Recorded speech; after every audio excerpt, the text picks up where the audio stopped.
Hi, this is Kim from Social Work Your Life, and this is Brianna, a good friend of mine, and she's here to join me to talk about love. She also told me earlier that she's not a good example because it doesn't have a happy ending. So I just want to lead with that, right? Like I want to lead with just be aware that we're being really real here, right? And Brianna's chosen to be really real today, and I'm super grateful for that. Thank you. Well, thank you for having me. I'm so glad you're here. Okay, so I guess start at the beginning. Okay. So the beginning of my journey of like true love. Yes. So I am someone, just to kind of start off with, I think there's different variations of love. Mm-hmm. I think, you can go through life meeting different partners and you can love them. But then I also think there is a variation of love in which when you meet a particular person and their soul and your soul just connect on a different level. Mm-hmm. And everything before just didn't even matter anymore. So I, going through my early 20s, I would date individuals and, I had been in, we'll just say some longer term relationships. And I would say at the time, yes, I love them. And I do think just in general, I'm someone who loves and I tend to love hard. Mm-hmm. My soul love, I guess is what I can call it. My soul love was with Jimmy. Mm-hmm. And which you sometimes called James. When you would, yes. You would sometimes be like James, and he wouldn't even be in the room. He would be in trouble. When Jimmy was in trouble in any capacity, it was James. If I was annoyed in any way, it was James. But then to also say he had a word that he called you, which was the snazzy. Yes. Snappy and sassy all at the same time, which is usually what comes out when I am either hungry or he did something. And he's James. Yes, and he's James all of a sudden. So I actually, first time I met Jimmy, I was 10. And at the time, my parents were divorced, and my mom was staying with my grandmother in Kimberton, Pennsylvania. And there was a little baseball field, and across that baseball field is where Jimmy lived. And my first encounter was I was out riding my bike, because back in those days, your parents let you go outside and do things and ride your bike without any supervision, and that was life back then. And you didn't even have a cell phone. And I didn't have a cell phone. I had my bike, and I would go out for the day and be out for the day and ride my bike through Kimberton with my friends, and that was that, So back in that day, I make it sound like I'm so old. I'm not. But, at that time, I was riding my bike and my shoelace spun around my pedal and I got stuck. And Jimmy... You also must have fallen. No, I didn't. I caught my balance. How did you do that? I have no idea. I was 10. I was agile. Can't say I'm that agile today. I'd probably fall flat on my face today. Yeah. I wouldn't. I would have gone down. Yeah. And he came up behind me. Like, I actually don't even know where he came from. He just came up from behind me, and he undid my shoelace, and I was mortified. I was mortified. At 10 years old, I was shy. Mm-hmm. I did not talk to the opposite sex in any manner. And he undid my shoelace, and I was... Was he the same age as you? No, he's 3 years older. Okay. 6 years older. He's a little older. He's 13. Yeah. That's intimidating. Yes. And I literally buzzed right off my bike. He fixed it. I think I maybe said thank you and literally sped off. And, from there, we would see each other every now and then because we both played... Oh, I played softball. He played baseball. But we both played at the same park. So we grew up just kind of watching. He... at times would be one of the announcers. They would let the kids announce the games over at that baseball field. And so, yeah. So, that being said, at age 10, did I know what a soulmate was? By any means, no. I, like I said, I could barely talk to adults without having anxiety. So speed ahead, we both went separate ways, and I was 26, and Facebook was like this big thing back then, which is still big now. But anyways. It's going to get phased out. Yeah. It'll phase out. Yeah. So we reconnected on Facebook, and after that, we literally talked every single day, saw each other every single day. But the point I'm getting to is we didn't actually physically see each other on Facebook. Like, we saw our profiles, and we're just like, oh my God, it's been so long. Mm-hmm. In that instant of just that communication and talking on the phone.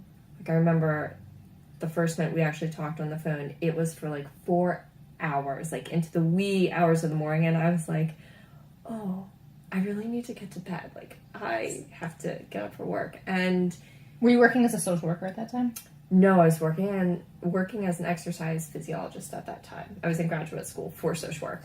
Okay. And, you know, everything before Jimmy at that point just, it just didn't even matter. The only way I can describe it is, you know, when we refound each other, it was just kind of like, my soul was just like, well, there you are. I've been looking for you. I've been looking all over for you. And it was just this instantaneous connection. And I've actually often said, like, I don't feel like I had a choice of falling in love. It just happened. It was there. It was this instantaneous connection that was effortless. And do you think it was deep? I do think it was deep. And, you know, not to like be that person, but be all the people you want to be. You know, I'm also someone, though, that believes that, well, I do think you can have multiple soulmates, but I do think your soul can innately just recognize somebody that you have known before. Mm-hmm. And I just think that this was just one of those circumstances in which, like, my soul just knew. Like, I've always said too, like, well, I've said love and grief, but love can transcend space and time. So can grief. Mm-hmm. And this was a connection that I had never, a romantic connection that up until that point in life had never experienced. And it was just this full head over heels, like, phase planning into, like, the concrete of just everything. Not even a soft landing? Like, not even a soft landing. Like, it was just, like, full steam ahead, like, immediately. And, you know, at the time, like, it was great, and I was so happy. Mm-hmm. And, you know, I think, you know, looking back, like, the happiness that I felt in those moments, but also, you know, at that time when we first started dating, he was struggling with drinking. So, you know, speed ahead a little bit, you know, he had gone and he had gotten treatment, and then proceeding, like, the next 7 years, he was living a sober, healthy life. But, you know, before getting to that, he was working construction. Yes, he had a job in the city, which I actually laugh, and I always used to say, I've never met somebody who loves their job as much as you do, because he would live and breathe his job, and he would come home and show pictures of the different projects that he was working on, and he would post them on Facebook too. Yes, he would post them on Facebook about the different projects, and he was so mechanically inclined. Like, I can't even put a screw in straight. And then he would create this masterpiece of just building from scratch. Like, he could literally take wood and just build beautiful things. And, I mean, even, you know, he would create railings for houses. And it's just, you know, I definitely think it was a calling for him. You know, I think there's sort of people who are just meant to do certain things in life, and he was amazing. I like literally laughed. Like, I can't even put a screw in straight. Or I still count my fingers like 1, 2, 3, 4, 5. Yeah. And he would literally be spitting out these fractions. And I'm still like going 1, 2, 3. And he just, I'll be honest, one of the smartest people I've ever met in my entire life. I can't even, just one of the smartest individuals I have ever met. Awful sense of direction.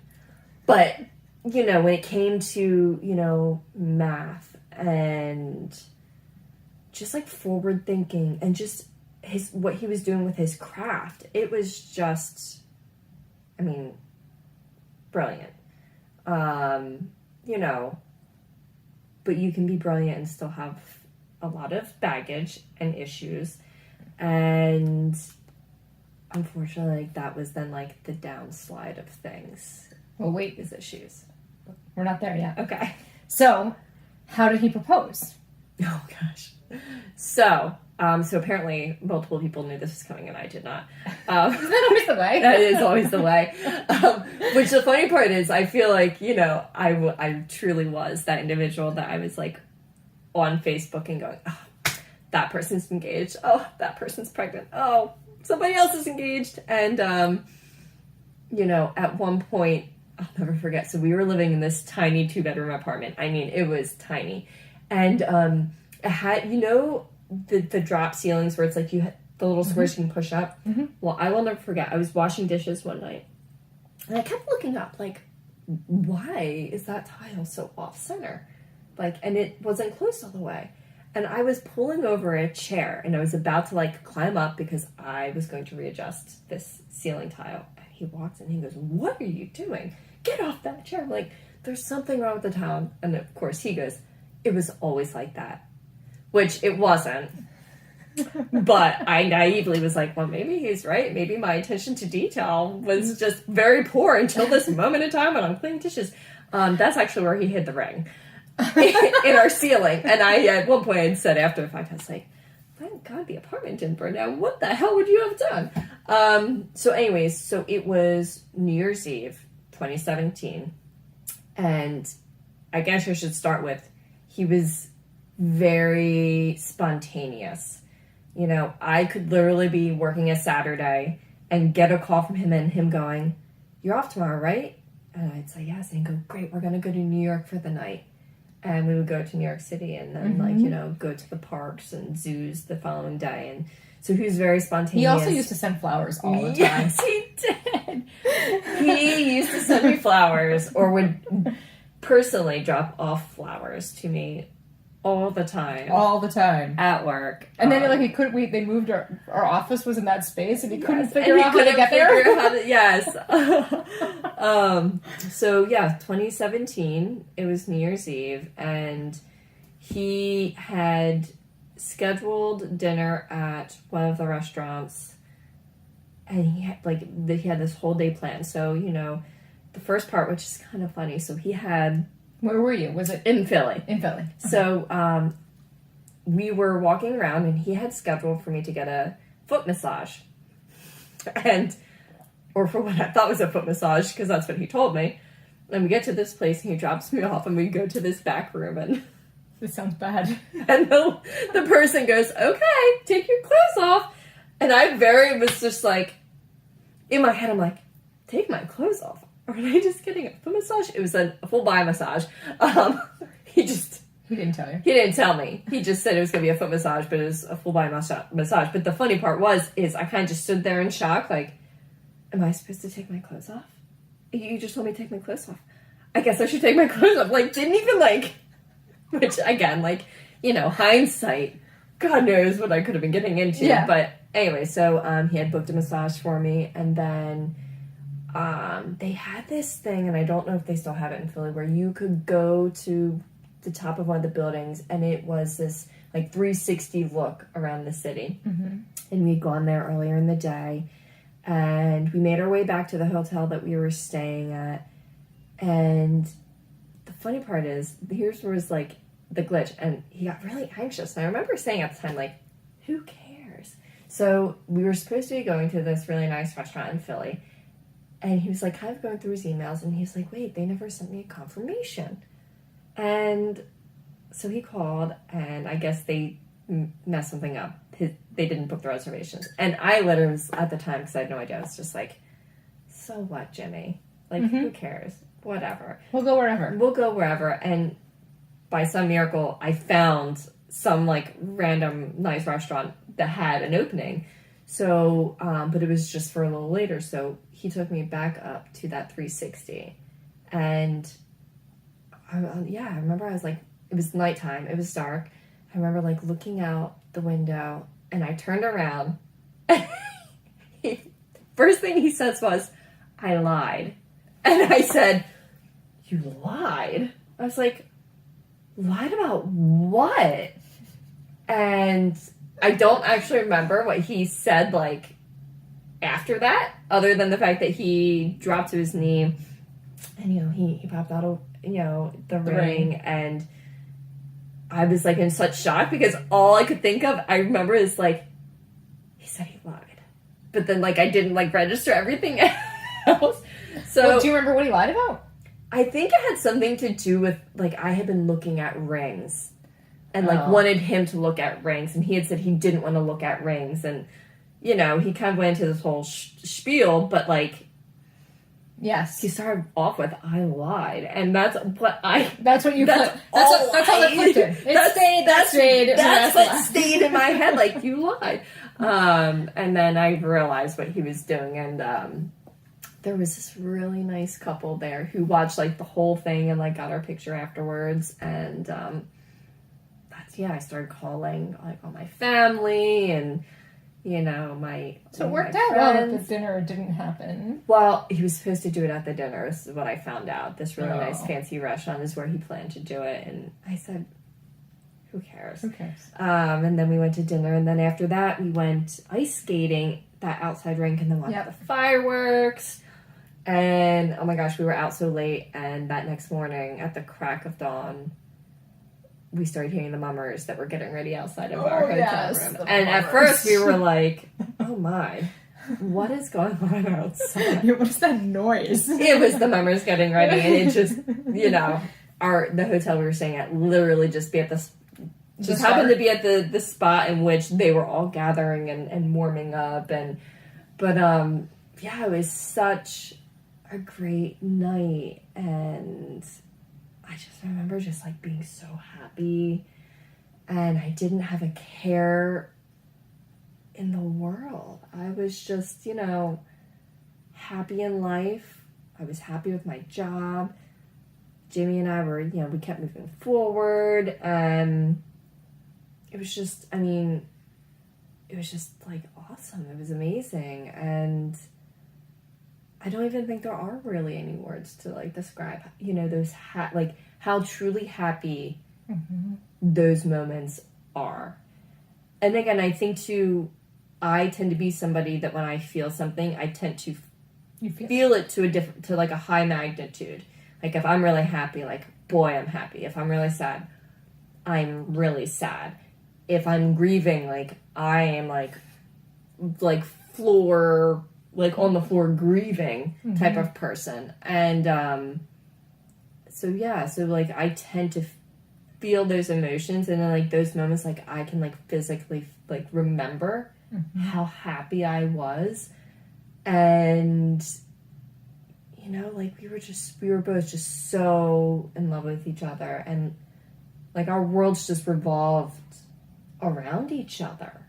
And it's not that, like, you didn't have friends. You had tons of friends. Oh my gosh, too. we had tons of friends. They were like, this was well balanced. It wasn't like it was all the Brianna and Jimmy show. Yeah. There were plenty of other. There were plenty of other people involved. Happy moments, like, plenty of other celebrations with, the people in our lives for various, reasons. But, we were also, that couple that, like, we would walk into a room and, like, we were, like, you could just tell that we were together. Yep. And one thing I always loved is no matter where we were, if we were outside of the house, he was always holding my hand. Whether he was driving, he would, the shift, he would put my hand down and then put his hand on top of mine.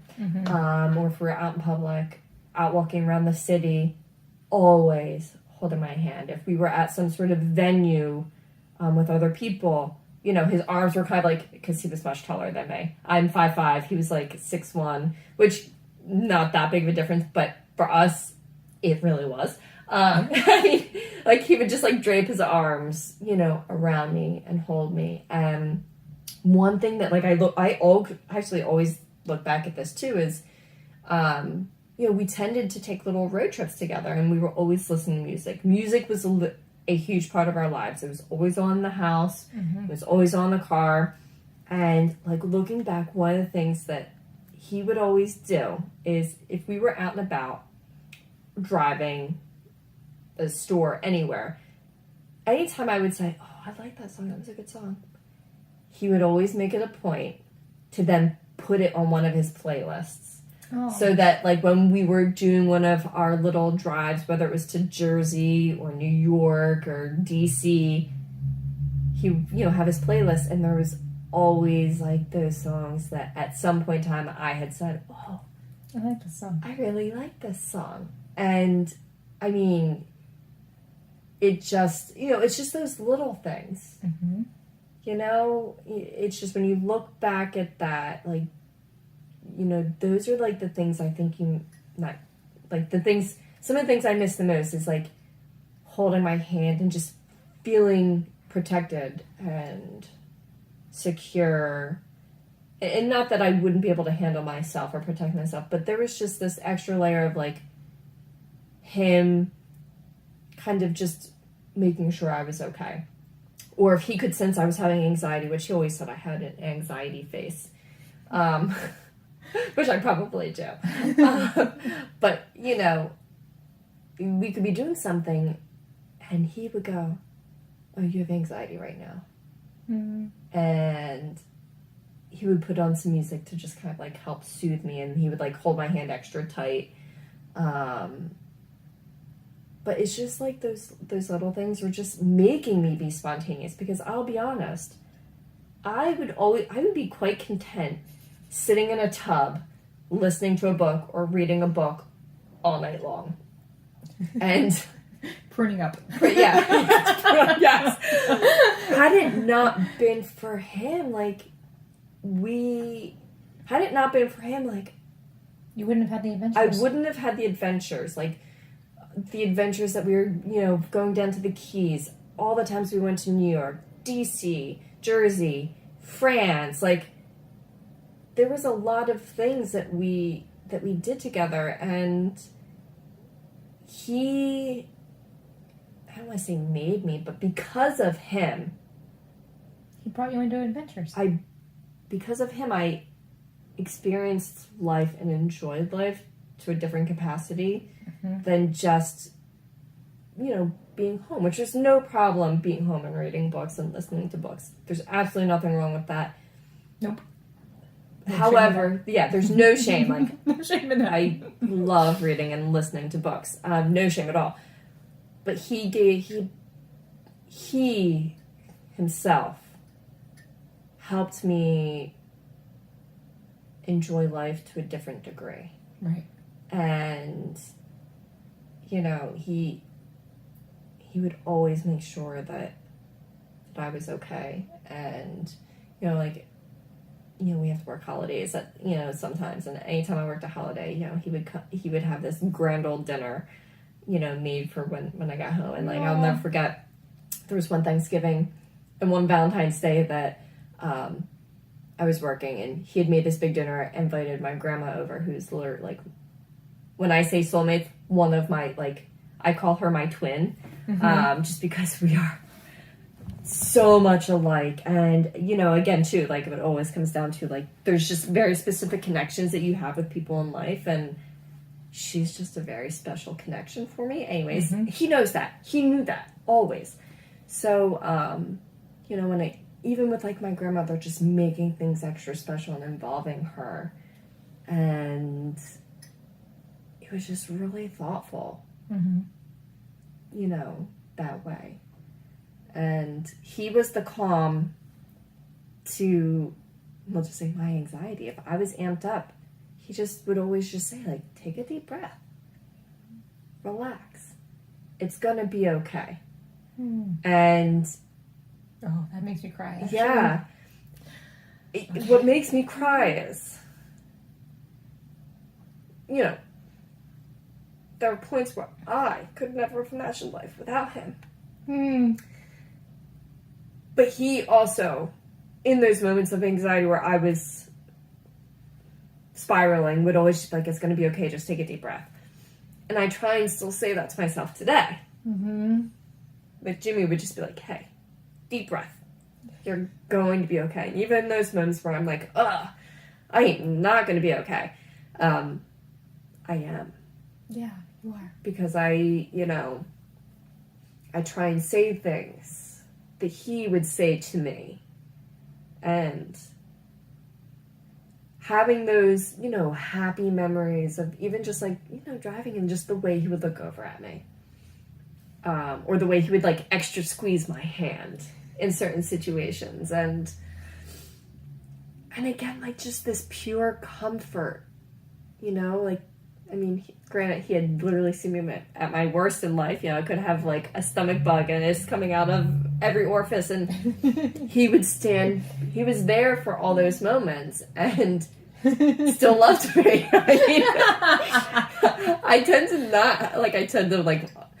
I feel very strongly. When I get sick, I tend to get sick really strong. I get sick like when I get sick, I get the plague. Like I don't just get the GI bug. I get like every other thing. And just, I feel like a lot of people would be embarrassed like having those moments, but there was just such a comfort. And I remember at one point too, not that long ago, I was talking to my dad, and I can't remember exactly what we were talking about, but I remember saying to my dad, I just knew right away that I loved Jimmy. And my dad goes, well, what do you mean? Like, how do you just know right away? And I said, I can't explain it. I can't explain it in any terms to make sense. I just knew, like my core, my soul just knew. Like I said earlier, like there was no choice of falling in love. Like it was just this immediate thing that happened, this immediate strong connection. And I can't explain it any other way. And I've had those types of connections before. Like my grandmother's absolutely one of them. I mean, I love my grandmother. She literally is part of my soul. And I have grown up calling her my twin because we would literally show up, not talking to each other, to the same event, wearing almost the exact same outfit. She is also someone who we can be in the same room, looking at each other and know exactly what we are thinking and can communicate with our eyes and the smirks. I just think that there's certain connections that you have with certain people on this earth. And I think those connections make life worth living. And it's also those connections, though, that can also bring, I think, some of the stronger ends of grief. But I kind of always go back that, like, if there's grief, there had to have been love. And that, for me, I would never want to give up love. And one of the things that I think I want Brianna to share is, just so you get more of a sense of Jimmy's character, is what he would bring home from the grocery store. So, the only other person that I can say has a somewhat close sweet tooth to Jimmy would be my grandmother. Okay. Jimmy, I've never met anyone in my life that had such a sweet tooth between cookies, tasty cakes, ice cream, like literal cakes. Every week there was a cake in the house. And there was this thing in which he would go to the store, and sometimes people would order birthday cakes that they then did not pick up. Jimmy would come home with those cakes. And in general, would just buy regular cakes because he wanted cake. He was notorious for, do you know those gallon ice cream? The plastic ones? The plastic. It's like the plastic gallon ice cream. Mm-hmm. So, it's on the end. They're on the end. They're not like in with all the other ice cream. No, so you gotta like go on the end. It's not with your regular ice cream. It's like towards the end, whereas the gallons. And, not just a half gallon, but a quarter gallon. It was the full gallon. And there was always like 2 of those in our freezer, and there's no room for anything else other than his ice cream. But he, every night after dinner, he always had these big, I don't know, so my grandmother growing up always had these huge, massive soup bowls. Oh, yeah. And so then, therefore, I got some because my grandmother, throughout the years, passed them off. So he would get these big, big soup bowls. And I always imagined him using, like, a big mixing bowl. Yeah. I mean, regardless, yeah. At one point, I have a picture somewhere in life of him. I remember posting it to Facebook. Do you know the throw-up basins? Oh. Are throw-up the ones that are at the hospital? Yeah. Really? Mm-hmm. The green ones? So it was like pinkish. It was like a salmon color. Pink bucket front. Yeah. And I remember seeing just like tasty cakes and ice cream and just plopped into this. And my post to Facebook literally was, I wonder if he realizes what that's used for. Don't worry, it's been cleaned. But yes, or as he got to the end of this gallon of ice cream, he would just throw all these toppings on top, and it could be after dinner, or he would wake up at 3 a.m. hungry and bring ice cream or cookies up to bed. Like, I would be like rolling in bed and feel like a little crumb of cookie. No, that's not okay. I know, like crumbs. And big on, like, the cookies and milk. And, oh, my gosh, just his sweet tooth. And granted, I have a sweet tooth. I love sweets. I love chocolate. Peanut M&Ms. I always associate you with peanut M&Ms. Yes. They're still with me every single day. But he just had this amazingly gigantic sweet tooth, which... Oddly enough, and I think now, like, as I'm relating this, so my grandmother, also someone who I equally, like, is part of me. Yeah.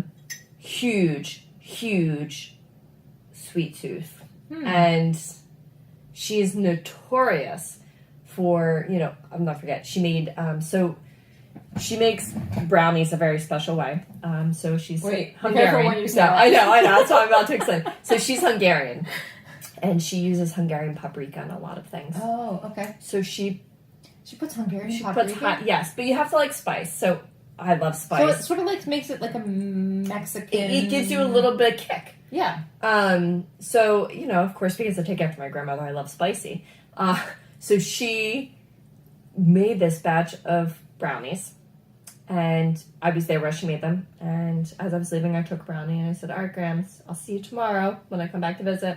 When I went back that following day, she had devoured the whole other pan of brownies. She's also notorious for eating an entire box of Intamin's donuts in like 2 days. So, I could do that. Yeah, as I'm like... I could in my past life. I couldn't do it today. I mean, as I, talk about,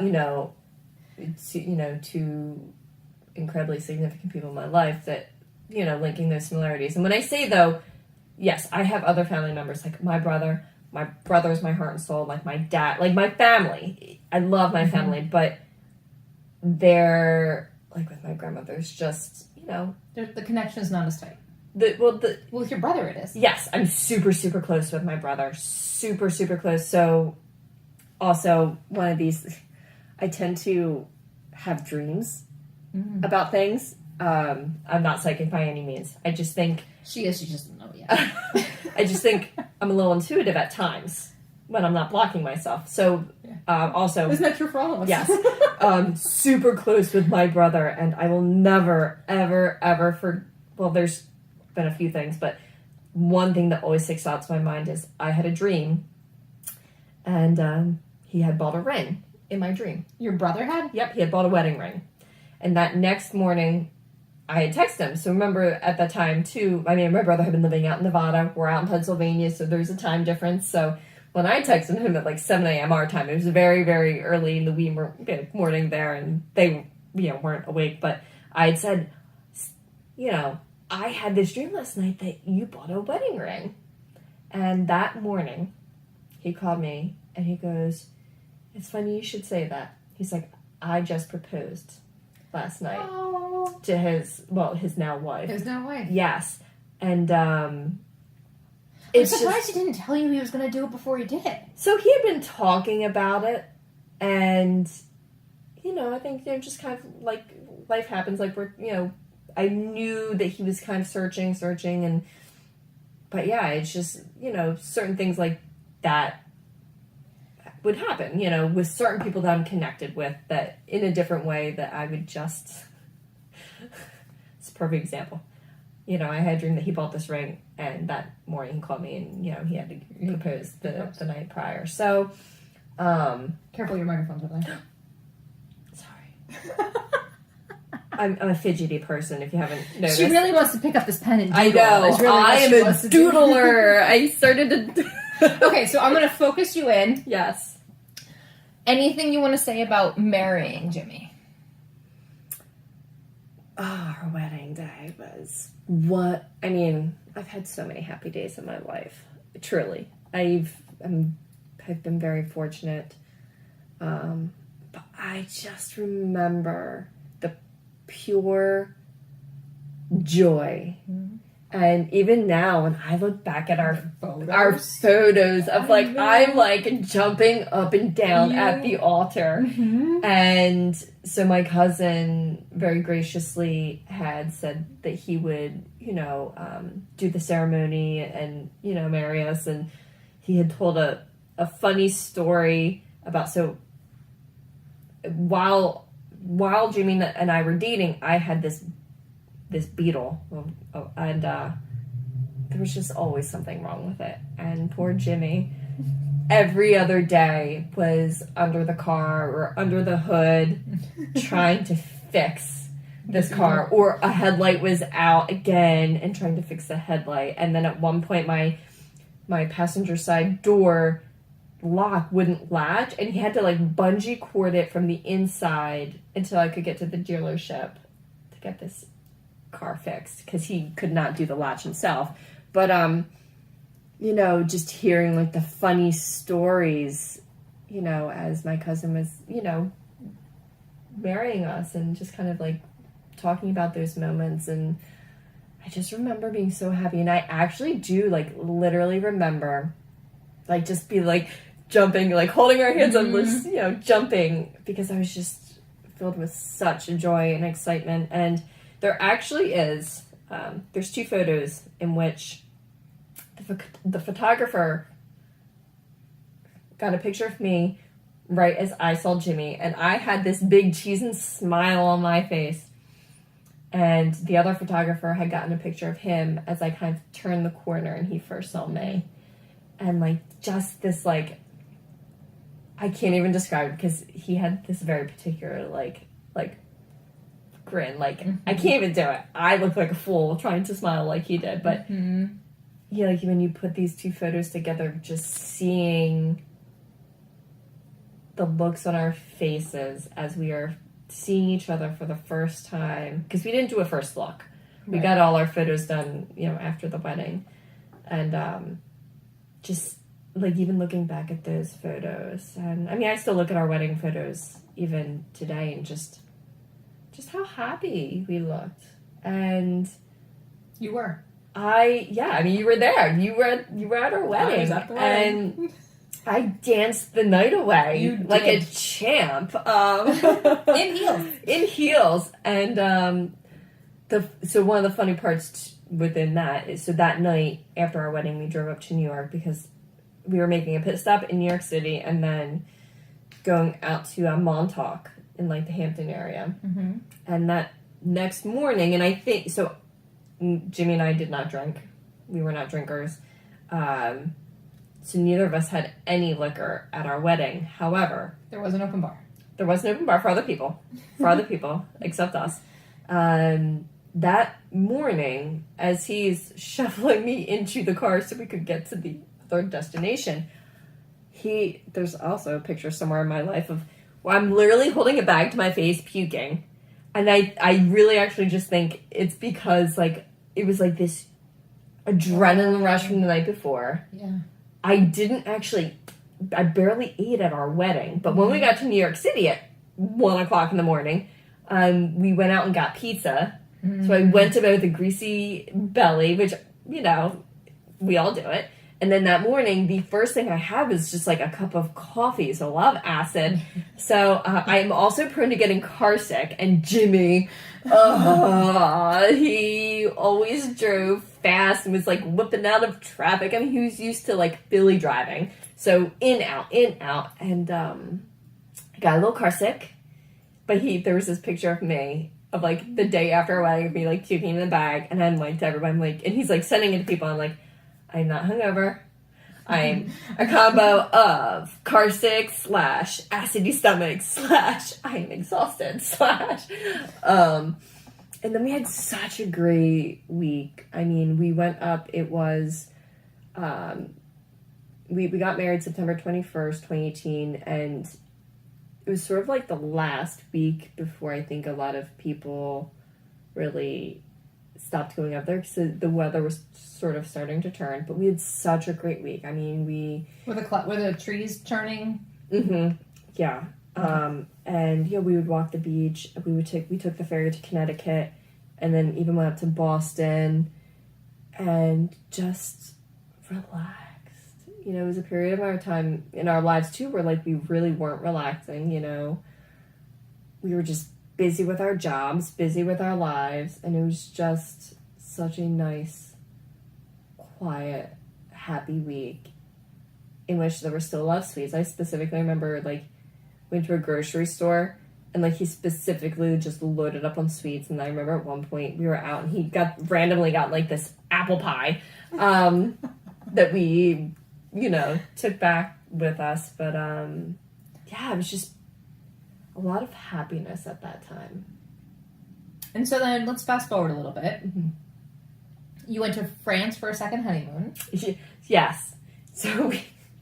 So our main, so yes, I guess you could call it a second honeymoon. I mean, because technically we went up to New York after our wedding, but the point was again, where he was at work at that time, he couldn't take substantial time off. It was just super, super busy. So, and then we kind of figured too, like, okay, after the wedding, we'll save some money.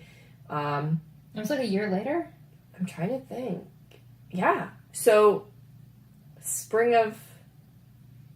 No, I think it was 6 months. 6 months later? No, so we got married in September? October. No. We got married September 21st, 2018, and then that spring, 2019, is when we went to France. Right. And that trip in itself, oh my gosh. Like, I would say life-altering only because it was just such an amazing experience. So I've always wanted to see the Eiffel Tower, and he booked a hotel, like, right by the Eiffel Tower. But before that, I mean, we flew into southern France, and we rented a car, and we just drove all the way up through Paris, and then our last stop was Mont Saint Michel, mm-hmm. Mont Michel, Mount Saint Michel. Mount Saint Michel, and a quiet, cozy little area, beautiful. And when I say I think life changing, maybe I should say like mind altering, because there was just such beauty in so much that we saw, and just having uninterrupted time, because we specifically did not buy cell phone plans mm-hmm. to go over there, because we kind of just figured, like, if we needed to call somebody, we could, or we could just, in the hotel that we're staying at, connect to Wi-Fi and reach people that way. Right. So when I say it was like truly uninterrupted time, it was truly like a solid 2.5 weeks of just uninterrupted time of just him and I exploring and not really having a game plan. And I tend to be, especially at work, like I want to know boom, boom, boom, boom, boom. Like I don't want surprises. Right. No, you don't like surprises. I don't like surprises. And but you do like when you get surprised with flowers. That's a different kind of surprise. Well, that's a different surprise. And, you know, like I said, I think I said before, Jimmy was very spontaneous. And that's what helped me enjoy life. And one of the reasons why we didn't really fully plan is because if we got to a particular area that we wanted to stay longer, you would do that. That we would do that.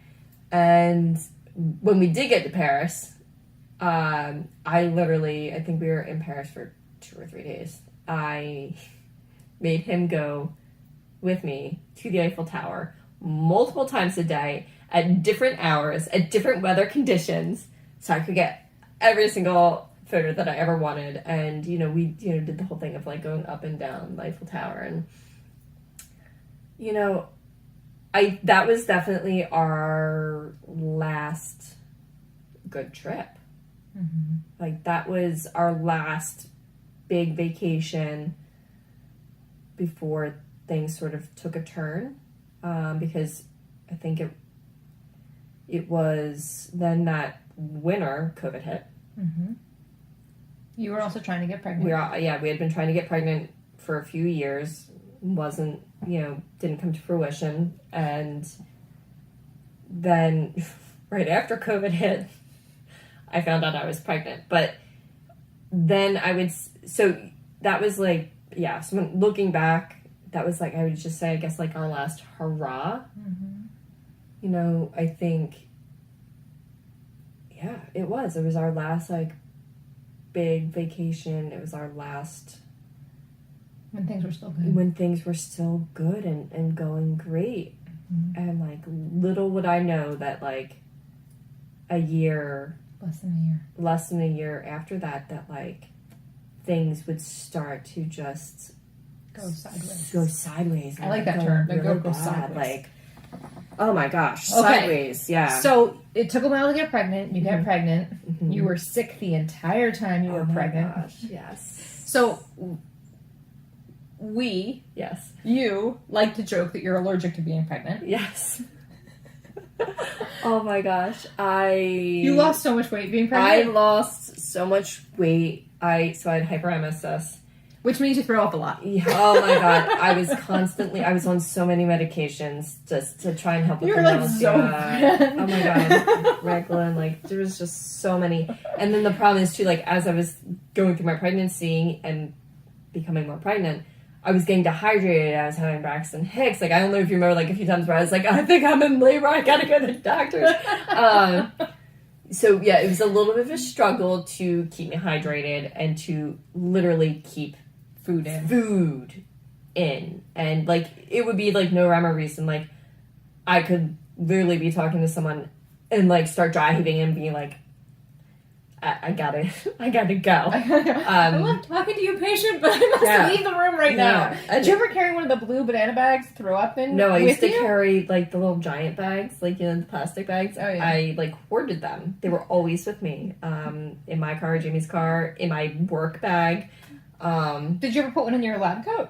No, I didn't, because I kind of figured there'd be plenty of trash cans. But one of my staff members did witness me like start dry heaving and like bolting from a conversation that I was having with them. And so, and it was a tough pregnancy, but it was all worth it. And I do remember when I told Jimmy I was pregnant. So first and foremost, that morning I had taken a pregnancy test, and it was positive.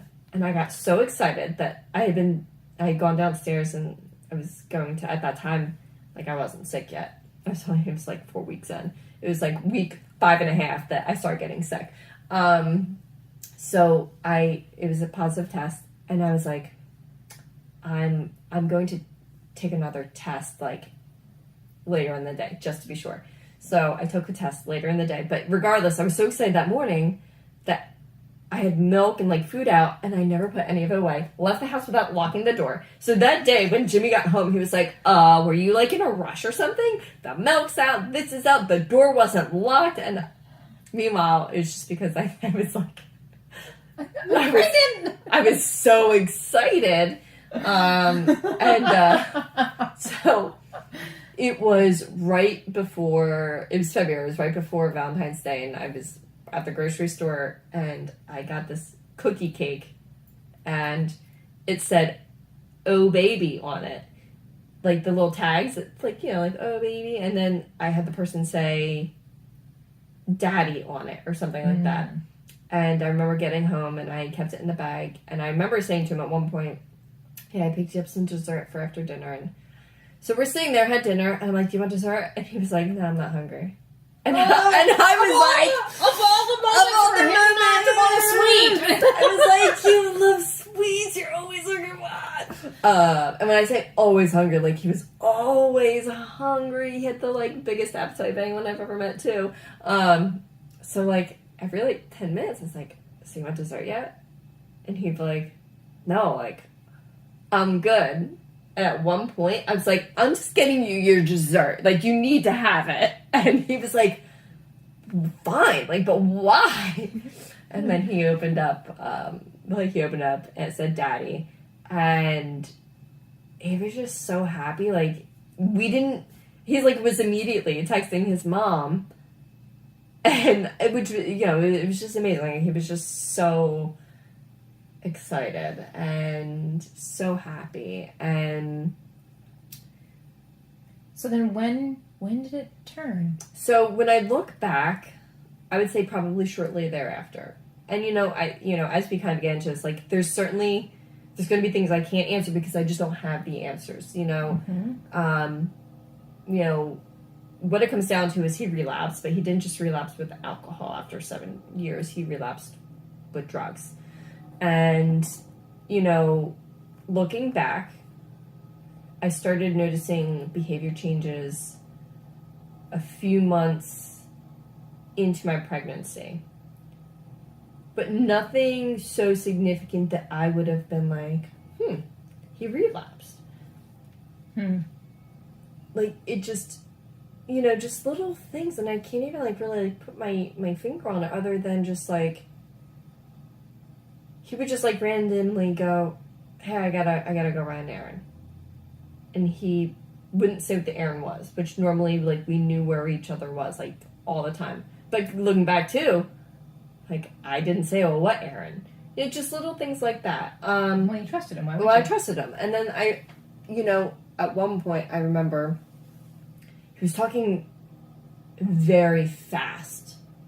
And that was the first time I actually thought, like, "You seem really manic right now."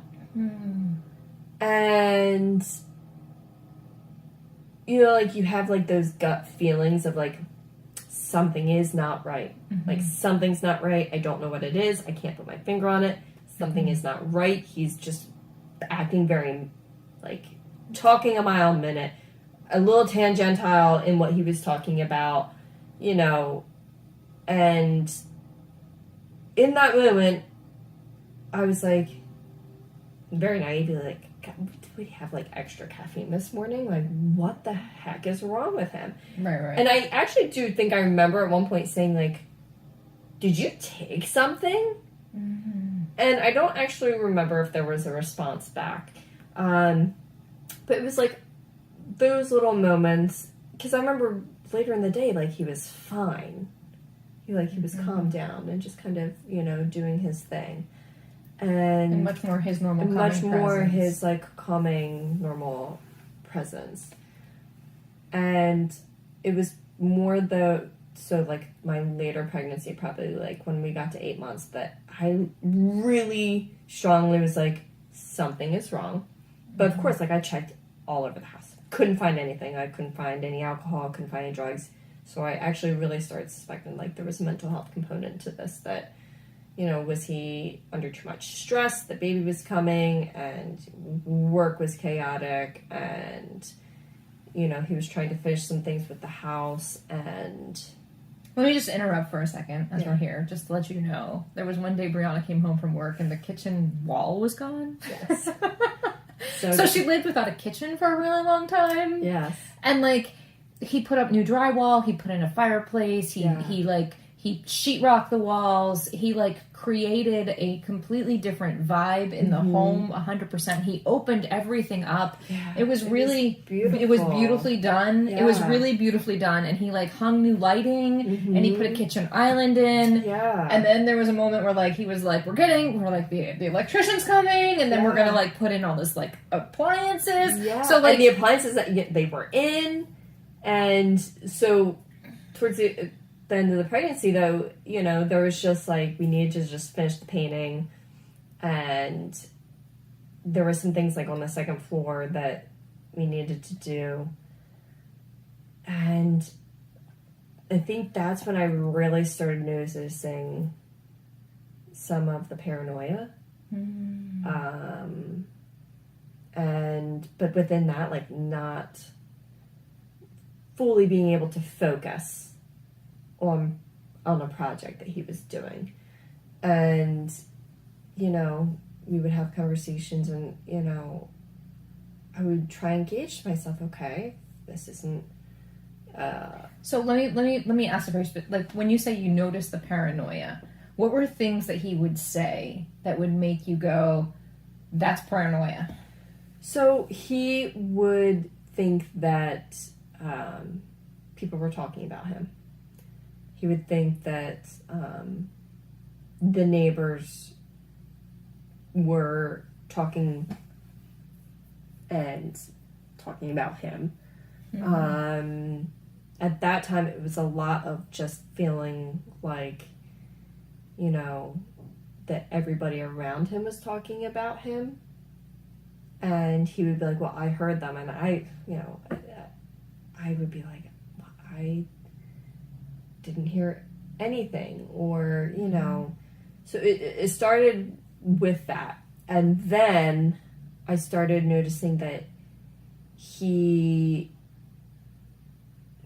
at times, thought that the house structure was not steady. And he would be like, well, don't you feel that? And I would go, feel what? I don't feel anything. So that happened for a little bit. And like I said, I was trying to kind of put my finger on things of like what the hell? Oh, I mean, first, like, what is wrong? Like, there's a mental health component. And I remember I talked to him a few times about trying to go see his primary care physician. And because one of the things too is he kept complaining that he kept hearing a buzzing in his ear. And I mean, it was constant. He constantly felt like he heard like a buzzing vibration in his ear. And, I would try and talk to him about seeing his primary care physician, and he just wouldn't do it. And 1 week before I was due, is when I went to stay with my best friend. Oh. Yes. So I didn't think I knew that. Yeah, so 1 week before I was due, I went to go stay with my best friend because at that point, because he was convinced that that the house was not structurally sound, he started kind of like pulling some things apart. And A, I was pregnant. You can't be around construction dust like that. And B, I don't think I knew what I was going to do. I think I knew something was wrong, didn't know to what extent. So 1 week before I was due, I went and slept on my best friend's couch. From my best friend's couch, I moved into my grandma's. And that's, unfortunately, I would say, when I left the house and he was there alone, that's really when things tanked. Like, I would say completely and utterly just Was he there tanked. at the birth? So, he was supposed to pick me up the morning of. It was a scheduled C-section? It was a scheduled C-section because I have an issue with my spine. And they felt that the pressure of having a vaginal delivery would be too much. So it was a scheduled C-section. And so he was supposed to pick me up that morning. And I'll never forget. So it was my grandmother and me at the house, and my dad and my stepmom were over there just to kind of like, give me the hugs and, wish me luck. Because again, too, still during COVID, families couldn't visit you in the hospital. Right. And, the clock is ticking, and he's not there. He wasn't picking up his phone. Oh, no. And at a certain point, I had said to my dad, Dad, you're just going to have to drive me to the hospital. And my dad kept going, well, did you try calling him? I'm like, I've tried calling him nonstop. Haven't been able to get a hold of him. I said, I need to get to the hospital with or without him. And man, that was like a huge moment in which I was so heartbroken. I just so heartbroken, and a moment in which should have been so exciting for me. And I literally had to just eat my emotions because I didn't want to walk into the hospital a blubbering mess. So I very stoically walked into the hospital. With your dad? No, by myself. Oh my God. Like my dad walked me up to the doors, but he couldn't go in. He wasn't going to be my visitor. Right. So after we got to the door, I took myself to the maternity unit, and God bless my dad and my stepmom, because they actually drove to our house, and he was passed out, and they did get him to the hospital before my delivery time, but only maybe by 15 minutes. And then I got violently ill from the anesthesia. The epidural did you in. But you were violently ill the entire pregnancy. Here's the funny story. I actually remember the anesthesiologist saying, like, so just so you know, like, I think it was like 20% of women have an adverse reaction and severe vomiting. And I actually remember saying, oh, you don't know what severe vomiting is. Like, trust me, like, the last 9 months has just been me dry heaving, nauseous, and vomiting. And so I literally, at that very also naive, was like, no, he has no idea. I will be fine. Was not fine. So I'm in, and they are pulling out Jameson, my daughter, and I remember, I don't know if it was Jimmy or the doctor, but they were holding Jameson next to my cheek so I could like have some skin contact. Yeah. And I remember saying, you need to take the baby, I'm going to throw up. And the doctor was trying to hold my head up into the side so that I didn't choke on my own vomit. And it would not stop. And they got me to maternity, and I could not stop dry heaving and vomiting, and the pain. See, I'm like, when you have a C-section, I mean, they are cutting through lots of layers, and I will never forget, like, I was gripping the side of the hospital bed, dry heaving, but in so much pain because, like, my stomach muscles were, like, cramping, trying to get something out of me that wasn't there, and yet they just cut through all that, and it sounds terrible. Yeah. Whatever they gave me after that knocked me out. So they delivered her at like 9:24 in the morning, and I did not wake up to hold her until 7:30 at night. Okay. But let me tell you though, when I woke up, no nausea. It was like that last 9 months. It was like the light switch went off, and I was like, oh, dude, this is amazing. But again, also looking back at a time that should have been such an amazing point in my life of happiness. Like the wedding. Like my wedding. And France. And France and everything prior. I was filled with anxiety. And so I delivered her on Friday. And by Saturday at lunchtime, Jimmy was leaving the hospital. He left you? Mm-hmm. He did. He said he needed to go finish things on the house. So here I am, a new mom. My husband walked out. And again, COVID. If you exit the building, you could not get back in. That was it. That was it. And he knew that. And I just remember this intense sadness.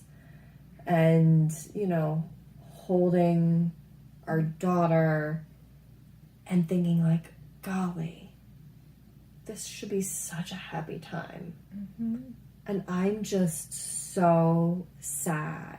And I'm here doing this by myself. And, you know, for all you mamas that have tried breastfeeding, it is not easy. And breastfeeding after a C-section, not easy. And, you know, I think, you know, looking back, you know, it just was such, I don't want to say it was such a tainted moment, but it really was, because I let my sadness for what was going on in my relationship with my husband to override that excitement, you know, with my daughter. And but again too, how can you not?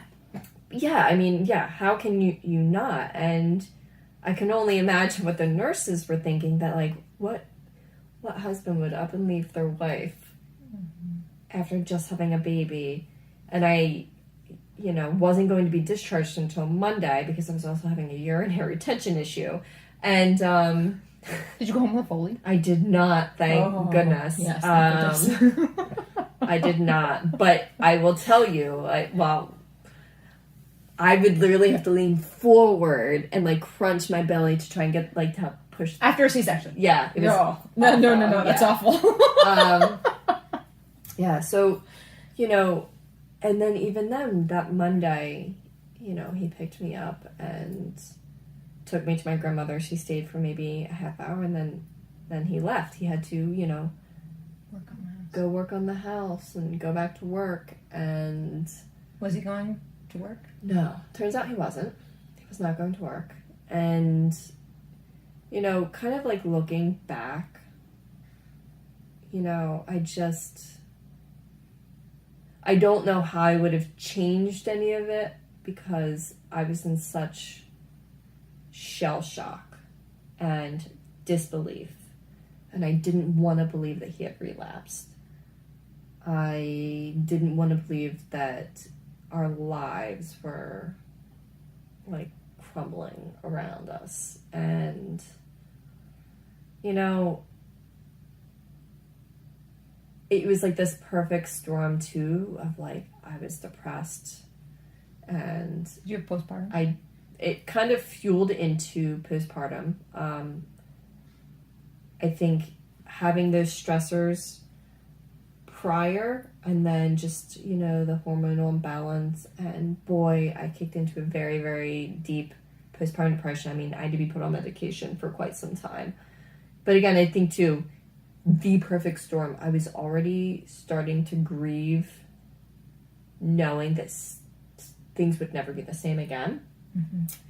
Hold on, let me just check the time. So perfect storm. Yeah. Things are never going to be the same again. Yeah. You have a baby, and you're now a mom on your own. And I am a mom on my own. And I just, at that time, it hadn't clicked that this was like going to be the new norm. Right. Yeah. All right. We're going to get into the end of the story for you next week, for us in a few moments. Yes. Thanks for sticking with us. Today was a little bit longer, but I'm really excited you're here. I am too. I'm really excited you're here. Oh, I'm happy that you're here to listen. Yeah. This whole story just makes me cry.